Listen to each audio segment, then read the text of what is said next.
महापुराण की जय। विष्णु भगवान की जय। व्यासी महाराज की जय। श्रीमद् भागवत महापुराण के प्रथम स्कंद का 18वां अध्याय। राजा परीक्षित को श्रृंगी ऋषि का श्राप। इस कथा को आप श्रवण करेंगे। सूत उवाच यो वै दौण्यस्त्री विप्लष्टो न मातुरन्तरे मृतः अनुग्रहात् भगवत कृष्णस्याद्भुतकर्मणि। सूत जी कहते हैं कि अद्भुत कर्मा भगवान श्री कृष्ण की कृपा से राजा परीक्षित अपनी माता की कोख में अश्वत्थामा के ब्रह्मास्त्र से जल जाने पर भी मरे नहीं। ब्रह्मं कोपोत्थितादयस्तु तच्छकात् प्राण विप्लवात् न सम्मोहोरुभयात् भगवत्यर्पिताशयः।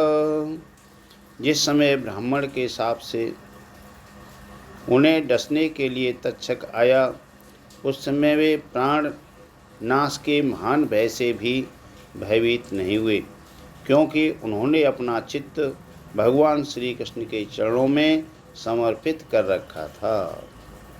उत्सज्य सर्वतः संगम विज्ञाता जित संसितः वैयासकीर्जहो शिष्यो गंगाया सुकलेवरम। उन्होंने सबकी आसक्ति छोड़ दी, गंगा तट पर जाकर श्री सुखदेव जी से उपदेश ग्रहण किया और इस प्रकार भागवत के स्वरूप को जानकर अपने शरीर को त्याग दिया। नोत्तम श्लोक वार्तानां जुषतां तत्कथामृतं स्यातं रमोञ्जन्त कालेपि स्मृतां तदाम्बुजम्। जो लोग भगवान श्री कृष्ण की लीला कथा कहते रहते हैं, उस कथामृत का पान करते रहते हैं और इन दोनों ही साधनों के द्वारा उनके चरण कमलों का स्मरण करते रहते हैं, उन्हें अंतकाल में भी मोह नहीं होता है। तावत् कलेणं प्रभवेत प्रविष्टोपपीह सर्वतः यावदीशो महानुर्व्या माभेन्यम एकराट। जब तक पृथ्वी पर अभिमन्यु नंदन महाराज परीक्षित सम्राट रहे, तब तक चारों ओर व्याप्त हो जाने पर भी कलयुग का कुछ भी प्रभाव नहीं था। यस्मिन् हनीयोर्होव भगवान उत्सर्ज गम तदैवेहानुवृत्तो असावधा धर्म प्रभवम कली।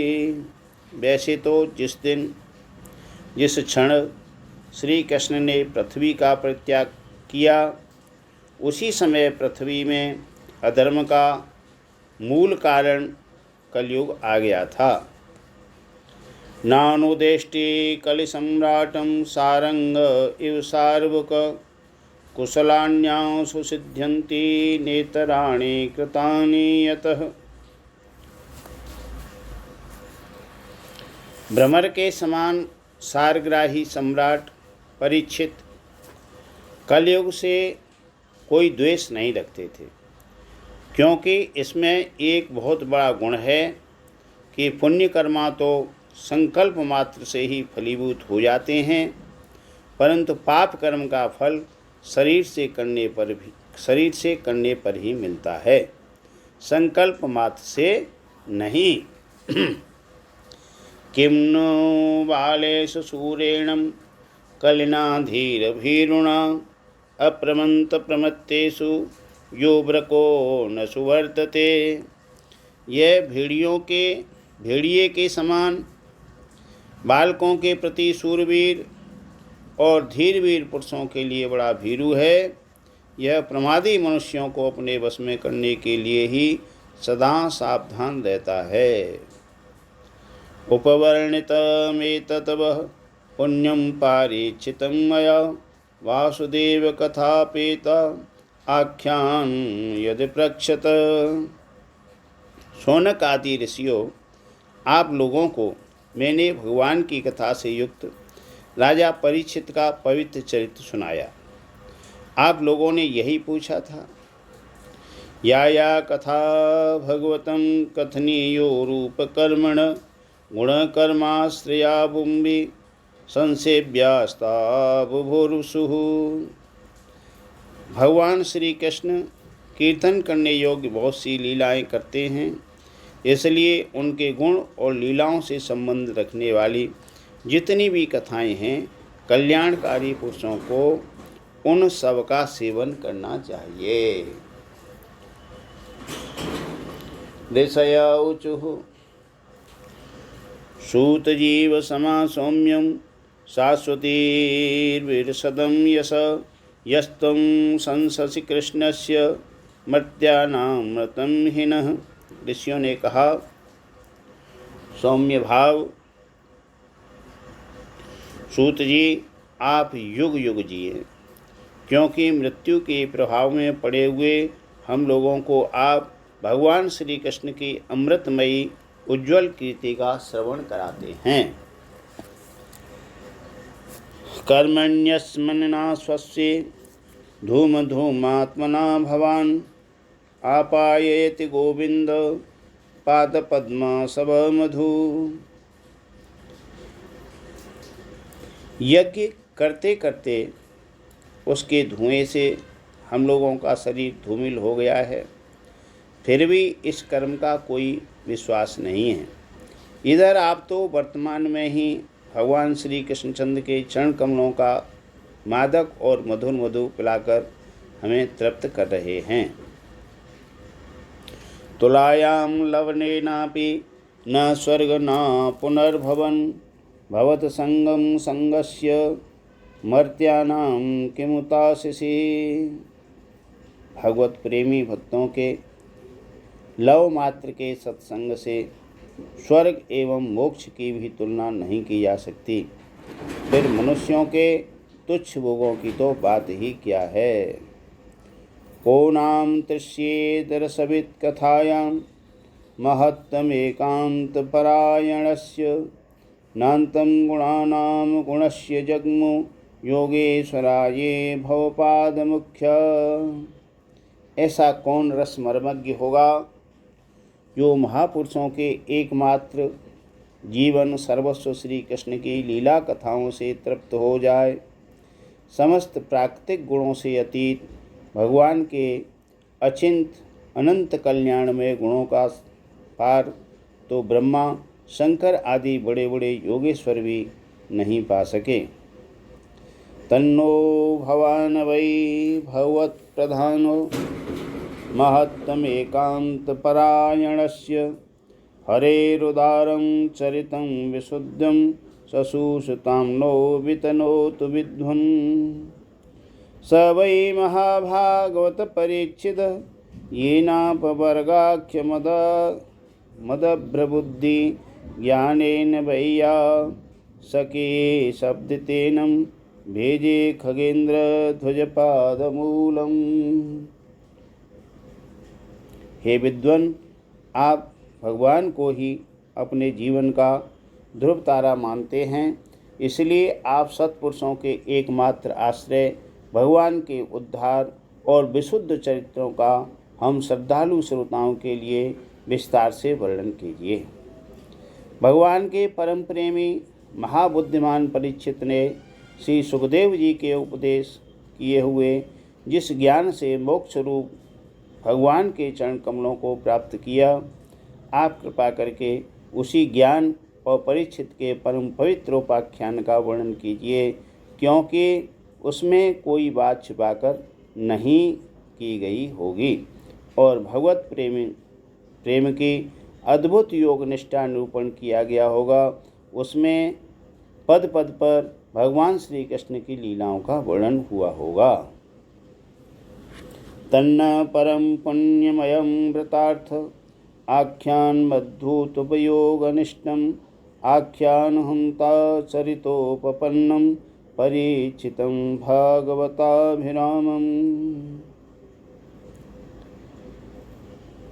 वर्णन हुआ होगा भगवान के प्यारे भक्तों को वैसा प्रसंग सुनने में बड़ा रस मिलता है। इसलिए हे सूत जी, आप हमें इस कथामृत का पान कराइए।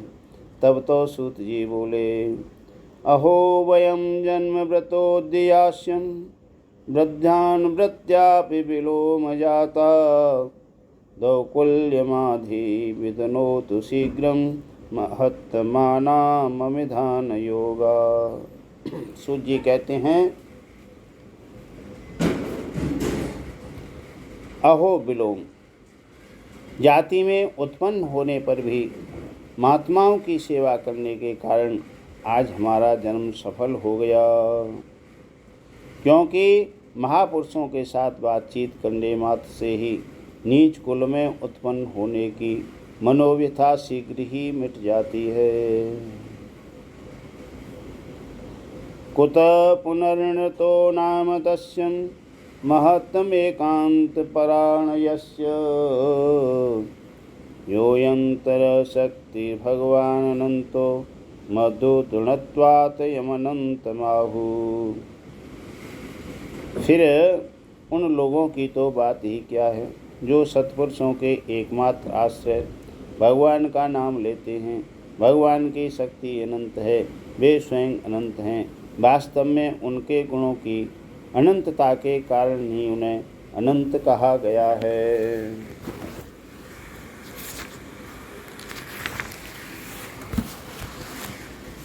हिता एतावतालं ननुसूचितेनं गुणैर्साम्यानतिशासनस्य इत्येवरान् प्रार्थयतो विभूति यस्यांगधीरेणुजुषतेनुपीप्सो। भगवान के गुणों की समता भी जब कोई नहीं कर सकता, तब उनसे बढ़कर तो कोई हो ही कैसे सकता है। उनके गुणों की यह विशेषता समझाने के लिए यह इतना कह देना ही पर्याप्त है कि लक्ष्मी जी अपने को प्राप्त करने की इच्छा से प्रार्थना करने वाले ब्रह्मादि देवताओं को छोड़कर भगवान के न चाहने पर भी उनके चरण कमलों की रज का ही सेवन करती हैं। अथापयदपादनखात सृष्टं जगत विरंजोपहतार्णराम्भ शेषं पुनत्यानन्तमो मुकुन्दात् को नाम लोके भगवत्पदार्थ।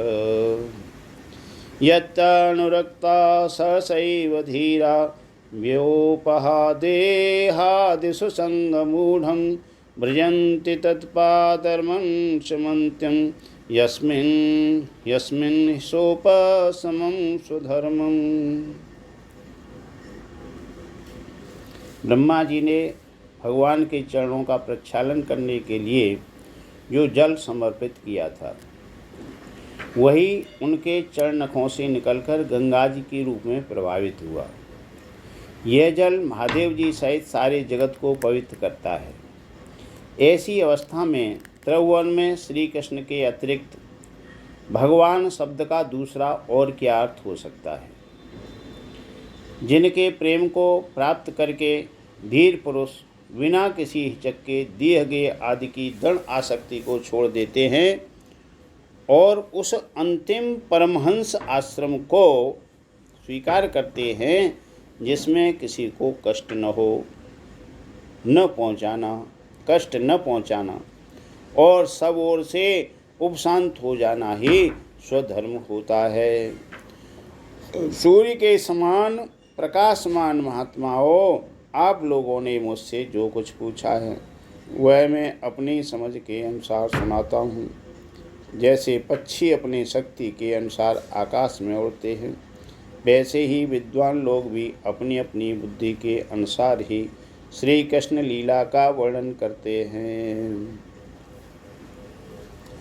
अहं विपृष्टो न्यमनो भवद्दि राक्षस आत्मवग गोत्र यावन नभ पतन्त्या समप तृणं स्था समं विष्णुगते विपश्चितः एकदा धनुरुध्यं विचरन् मृगया वने मृगानुगतश्रान्तं श्वेतश्नसितो वृषम्। एक दिन राजा परीक्षित धनुष लेकर के वन में शिकार खेलने के लिए गए हुए थे। हरिणा के पीछे दौड़ते दौड़ते वे थक गए और उन्हें बड़े जोर की भूख और प्यास लगी। जलाशयम् अचक्षाणं प्रविवेश तमाश्रमं ददर्श मुनिमासीनं शान्तमीलितलोचनं। जब कहीं उन्हें कोई जलाशय नहीं मिला तब वे पास के ही एक ऋषि के आश्रम में घुस गए। उन्होंने देखा कि वहाँ आंखें बंद करके शांत भाव से एक मुनि आसन पर बैठे हुए हैं। प्रतिरुद्धेन्द्रिय प्राण मनोबुद्धिमुपारतं स्थानत्रिय यत्पारं प्राप्तं ब्रह्मभूतमविक्रयः। इंद्रिय प्राण मन और बुद्धि के निरुद्ध हो जाने से वे संसार से ऊपर उठ गए थे। जागृत स्वप्न सुषुप्ति तीनों अवस्थाओं से रहित निर्विकार ब्रह्म तुरीय पद में वे स्थित थे। विप्रकीर्णं जटासन्नं रोरवेणाजितेन च विश्वस्य तालुर्दकं तथा भूतम् अवचातयत्। उनका शरीर बिखरी हुई जटाओं से और कृष्ण मृग चर्म से ढका हुआ था। राजा परीक्षित ने ऐसी ही अवस्था में उनसे जल मांगा, क्योंकि प्यास से उनका गला सूखा जा रहा था। अलब्ध तृणभूयादि रसां प्राप्त्यर्धशूनृत अव्यक्तामितमात्मानं मन्यमानश्चुकोपः। जब राजा को वहाँ बैठने के लिए तिनके का आसन भी न मिला, किसी ने उन्हें भूमि पर भी बैठने को न कहा, अर्घ्य और आदर भरी मीठी बातें तो कहाँ से मिलती। तब अपने को अपमानित सा मान करके वे क्रोध के वश में हो गए। अभूतपूर्व सहसा सदोघ्यम आदिनात्मनं ब्रह्मणं प्रत्यर्भद ब्रह्मणमत्सरो मन्युरेव च। हे शौनक जी, वे भूख प्यास से छटपटा रहे थे, इसलिए एकाएक उन्हें ब्राह्मण के प्रति ईर्षा और क्रोध आया। उनके जीवन में इस प्रकार का यह पहला ही अवसर था। स तो ऋषेरस्य गतासु मुर्गं श्रुषा विनिगृतश्यान्न धनुष्कोट्या निधाय पुरमागतं मतम्। वहाँ से लौटते समय उन्होंने क्रोधवश धनुष की नोक से एक मरा सांप उठा करके ऋषि के गले में डाल दिया और अपनी राजधानी चले आए। एष हि निर्वताशेष कर्णो मीलते क्षणं मृषा समाधिरो रोहिस्तकं नुष्याचत्यबंधुभिः। उनके मन में यह बात आई कि उन्होंने जो अपने नेत्र बंद कर रखे हैं, सो क्या वास्तव में इन्होंने अपनी सारी इंद्रिय वृत्तियों का निरोध कर लिया है, अथवा इन राजाओं से हमारा क्या प्रयोजन है। यूँ सोच कर के इन्होंने झूठ झूठ समाधि का ढोंग रचा रखा है।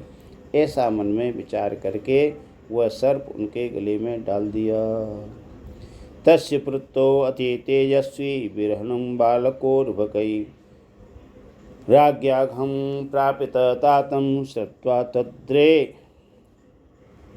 तत्रेदमब्रवीत्। उन समीक मुनि का पुत्र बड़ा तेजस्वी था। वह दूसरे ऋषि कुमारों के साथ पास ही खेल रहा था। तब उस बालक ने सुना कि राजा ने मेरे पिता के साथ दुर्व्यवहार किया है, तब वह इस प्रकार कहने लगा, अहो अधर्म पालानां पीत्वा बलिभुजामिव स्वामिन्य यददासानां द्वारपाणां सुनामिव ब्राह्मणे छत्रबन्धुरे द्वारपालो निरूपितः स कथं तद्गृहे द्वास्थ समान्नं भोक्तुमर्हति। ये नरपति कहलाने वाले लोग उचिष्ट भोजी कौओं के समान षंड मुसुंड होकर के कितना अन्याय करने लगे हैं। ब्राह्मणों के दास होकर के भी ये दरवाजे पर पहरा देने वाले कुत्ते के समान अपने स्वामी का ही तिरस्कार करते हैं। ब्राह्मणों ने क्षत्रियों को अपना द्वारपाल बनाया है, उन्हें द्वार पर रहकर रक्षा करनी चाहिए। घर में घुसकर स्वामी के बर्तनों में खाने का उसे अधिकार नहीं है। कृष्णे गते भगवती शास्तुर्य पथगामिनां तद्दिन सेतु नाद्याहं सास्मि पश्यत मे बलम्। अतएव उन्मार्गगामियों के शासक भगवान श्री कृष्ण के परम धाम पधार जाने पर इन मर्यादा तोड़ने वालों को आज मैं दंड देता हूँ। मेरा तपोबल देखो। इत्युक्त्वा रोषतां ताम्राक्षो वैश्यानश बालक कौशिक्याप उपस्त्रस्य वाग्वज्य विसर्जः। अपने साथी बालकों से इस प्रकार कहकर के क्रोध से लाल लाल आँखों वाले उस ऋषि कुमार ने कौशिकी नदी के जल से आचमन करके अपने वाणी रूपी वज्र का प्रयोग किया। इति लंघ्यत मर्यादा तक्षक सत्तमे हनि तरंग्यते स्म कुलंगारः चोदितो मे तद्वहम्। कुलंगार परीक्षित ने मेरे पिता का अपमान करके मर्यादा का उल्लंघन किया है, इसलिए मेरी प्रेरणा से आज के 7वें दिन उसे तक्षक सर्प डस लेगा। ततो अभ्येत्याश्रमं बालो गले सर्पकलेवरं पितरं वीक्ष्य दुःख्यार्तो मुक्तकंठोरुरोधः। इसके बाद वह बालक अपने आश्रम पर आया और अपने पिता के गले में सांप देखकर उसे बड़ा दुख हुआ तथा वह डाह मारकर रोने लगा। स वा आंगिरसो ब्रह्मन् श्रुत्वा सुतो विलापनम् उन्मील्यस्य सनके नेत्रे दृष्टा श्वासे मृगो मृतोरगम। विप्रवर शौनक जी समीक मुनि ने अपने पुत्र का रोना चिल्लाना सुनकर धीरे धीरे अपनी आंखें खोली और देखा कि उनके गले में एक मरा सांप पड़ा है। विसज्य पुत्रं प्रपृच्छ बस कस्मादिरोदसी केन वा ते कृताम्यक्तुक् स निवेदयत। उसे फेंककर उन्होंने अपने पुत्र से पूछा, बेटा तुम क्यों रो रहे हो, किसने तुम्हारा अपकार किया है। उनके इस प्रकार पूछने पर बालक ने सारा हाल कह दिया। निशम्य सप्तम मदर नरेन्द्रम स ब्राह्मणो नात्म व्यव्यनंदत अहोवताहो मदज्ञते कृत अल्पीयसी द्रोह ऊर्धमोद्धृत। ब्रह्मर्षि समीक ने राजा के शाप की बात सुनकर अपने पुत्र का अभिनंदन नहीं किया। उनकी दृष्टि में परीक्षित शाप के योग्य नहीं थे। उन्होंने, ओह मूर्ख बालक, तूने बड़ा पाप किया। खेद है कि उनकी थोड़ी सी गलती के लिए तूने उनको इतना बड़ा दंड दिया। नैवे निर्देवं पराख्यं सम्मातुमहर्ष्य विपक्क बुद्धे यत्तेजसा दुर्विषहेण गुप्ता विदन्ति भद्यान कुतो भया प्रजा। तेरी बुद्धि अभी कच्ची है।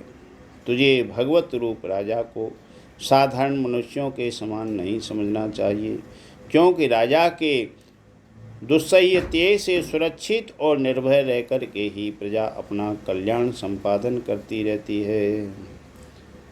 अलक्ष्यमाणो नरदेवनापि रथांगपाणा वयं मंगलोके तदा हि चोर प्रचुरो विनक्षम त्यक्षमाणो विवरूथवतक्षणात्। जिस समय राजा का रूप धारण करके भगवान पृथ्वी पर नहीं दिखाई देंगे, उस समय चोर बढ़ जाएंगे और अनिच्छित भीड़ों के समान एक क्षण में ही लोगों का नाश हो जाएगा। तद्दहन पापमुस्सैन्यवयं यन्नष्टनार्थं वश्यो विपुकात् परस्परं घ्रन्ति सपन्ति व्यज्यते वसूनिस्त्योनर्थान् पुरदस्य भोजना। राजा के नष्ट हो जाने पर धन आदि चुराने वाले चोर जो पाप करेंगे, उसके साथ हमारा कोई संबंध न होने पर भी वह हम पर भी लागू होगा, क्योंकि राजा के न रहने पर लुटेरे बढ़ जाते हैं और वे आपस में मारपीट गाली गलौज करते हैं, साथ ही पशु स्त्री और धन संपत्ति भी लूट ले जाते हैं। तदार्य धर्मस्य विलीयते नृणां वर्णाश्रमाचार्युतस्त्रियीमयि ततो अधर्म कामाभिनिवेशितात्मनां सुनाम कपीनामिव वर्णशंकर। सम्राट परीक्षित तो बड़े ही यशस्वी थे। उसमें मनुष्यों का जब उनके वे नहीं रहेंगे तो क्या होगा कि उसमें मनुष्यों का बड़ा श्रमाचार युक्त वैदिक आर्य धर्म लुप्त हो जाएगा। अर्थ लोभ और काम वासना के विवश होकर लोग कुत्ते और बंदरों के समान वर्णशंकर हो जाएंगे। सम्राट परीक्षित तो बड़े ही यशस्वी और धर्म धुरंधर हैं। उन्होंने बहुत से अश्वमेध यज्ञ किए हैं और वे भगवान के परम प्यारे भक्त हैं। वे ही राजर्षि भूख प्यास से व्याकुल होकर के हमारे आश्रम पर आए थे। वे साप के योग्य कदापि नहीं हैं। धर्मपालो नरपति सतु सम्राट वृक्षला साक्षान् महाभागवतो राजर्षि हमेयघात चुतट्ट श्रमयतो दीनो नैवास्म चाप पमहरति अपापेषु स्ववृत्तेषु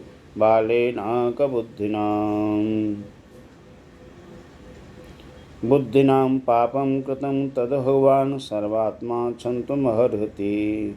तिष्ठता विप्लब्धा सप्ता क्षिप्ता हतापि न्यास्य तद प्रतिकुर्वन्ति तद्भक्ता प्रभोपहि।